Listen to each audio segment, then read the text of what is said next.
Josue 7. Wala motuman ang Israel sa sugo sa Ginoo nga dili pagkuhag bisan unsa nga laglagonon.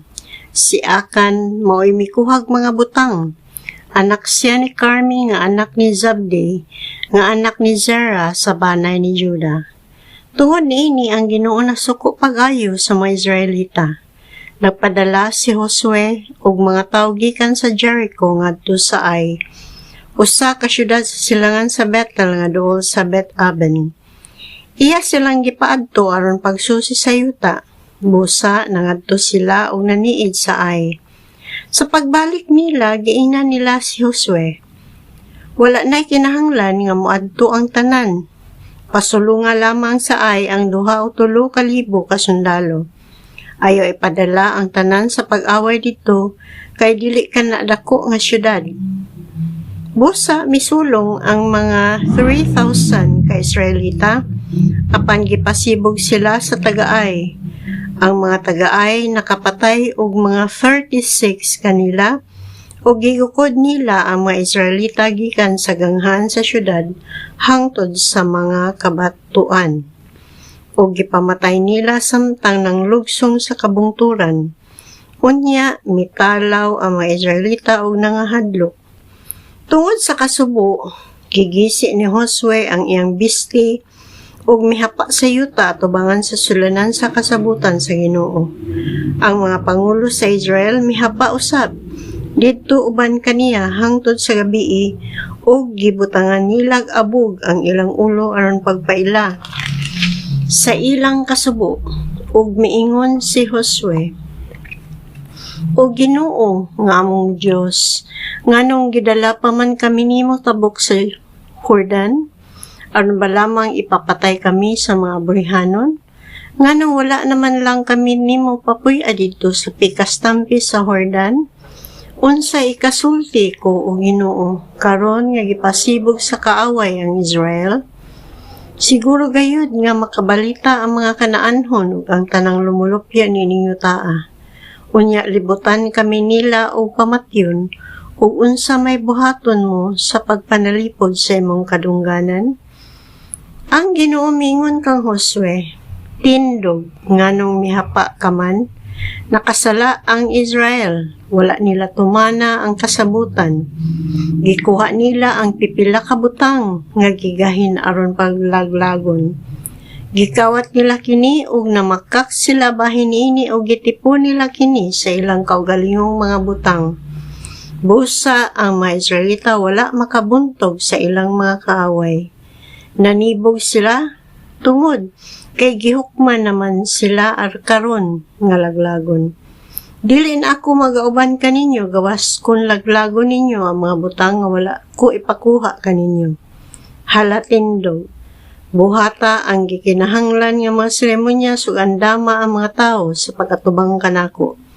Sultihi sila sa pagpangandam sa pag-atubang kanako ugma.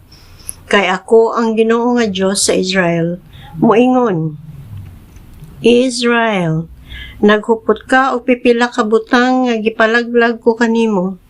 Dili ka makaharong sa imong mga kaaway hangtod nga isalikway mo kining mga butanga.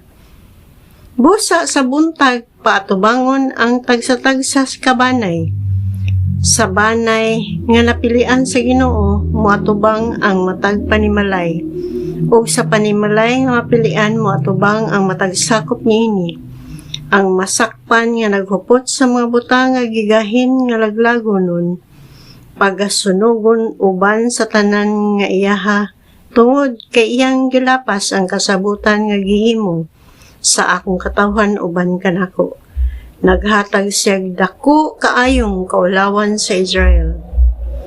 Sayo sa buntag, mibangon si Josue o kipatawag niya ang tagsatag sa kabanay sa Israel o napili niya ang banay ni Juda. Unya, gipatubang niya ang mga banay nga sakop sa banay ni Juda ug napili ang banay ni Zerah. Ug gipatubang niya ang banay ni Zerah ug napili ang panimalay ni Zabdi. Unya, gidala ni Zabdi sa atubangan ang mga matagtaw siyang panimalay ug si Akan mao'y napili. Anak siya ni Carmi nga anak ni Zabde nga anak ni Zerah sa banay ni Juda.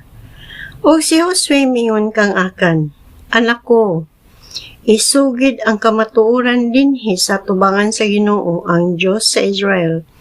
Og tug-ani ako sa gibuhat mo, ayaw kinig itago kanako.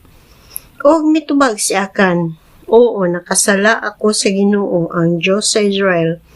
Og mao kini ang akong gibuhat. Nakakita ako matahong nga kupo nga hinimo sa Shinar og plata nga 2 ka kilo usa ka baritang bulawan nga kapin sa tunga sa kilo.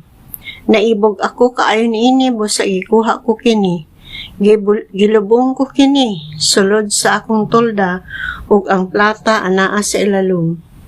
Busa gipaadto ni Josue ang pipila ka tawo ngadto sa tolda ug nakit-an gayud ang gilubong didto uban sa plata nga didto sa ilalom. Gikuha kini nila o gidala ngadto kang Josue o sa tanang mga Israelita o gipahilo na tubangan sa Ginoo. Unya gidala ni Josue o sa tanang katawhan sa Israel si Akan ug ang plata, ang kupo, ang baritang bulawan, ang iyang mga anak, ang iyang mga baka, asno, karnero ug iyang tolda ug ang tanan nga iyahang ngadto sa walog nga ginganlag walog sa kasamok. Ug mingon si Josue, nganong gisamok mo man kami? Ang Ginoo magdala karon kanimong kasamok. Unya gibato si Akan sa tanang mga tawo. Gibato nila o gisunog ang iyang panimalay o mga kabtangan. Gitabunan nila siya sa dakong tapok sa mga bato nga naa pa hangtod karon. Busa hangtod karon ang maong dapit gitawag nga walog sa kasamok. Unya wala na masuko kanila ang Ginoo.